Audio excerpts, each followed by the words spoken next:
With cold and flu season now here, a local researcher believes she may have the secret to avoid getting sick.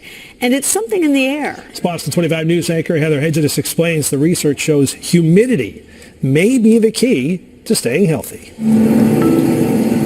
When temperatures dip, this Westwood mom makes sure both of her sons' humidifiers are up and running. We found that when we put that on, it helps to keep the cough at bay. And, just getting a little bit more moisture in the air helped them to kick the illness a little bit quicker. Don't be in dry air. Don't be in dry buildings. After years of research, oncologist and Harvard Medical School lecturer Dr. Stephanie Taylor found air humidity can help with far more than just a cough. I think this is one of the most effective precautions we can take. Dr. Taylor wanted to find out why infections spread so quickly in hospitals. So she and her team studied close to 400 hospital patients and looked at everything from their number of visitors to hand hygiene. And then that's when we first found this relationship between dry indoor air and more infections.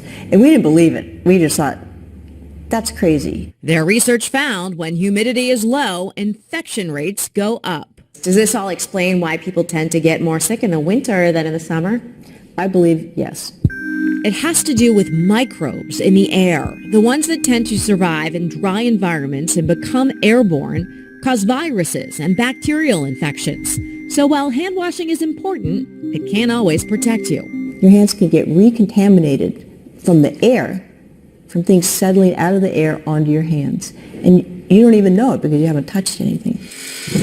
And dry air also harms our natural immune barriers, which protect us from infections. A study from the Mayo Clinic had similar findings. Researchers gave half of the classrooms in a preschool humidifiers in the winter. The number of kids out sick in those classrooms was 2/3 lower than in classrooms without humidifiers. So they found that the air had fewer infectious particles and the kids weren't getting sick.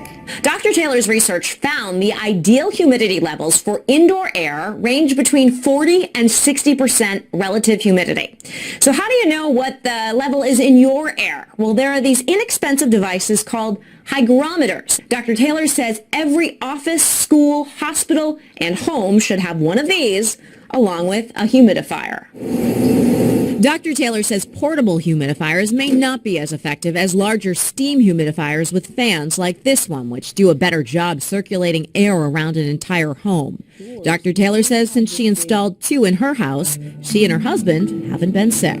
It seems like such an easy solution. It is easy. It's right in front of us. It's kind of like inventing the paperclip and then going, oh, that's simple. Why didn't I think of that earlier? I know.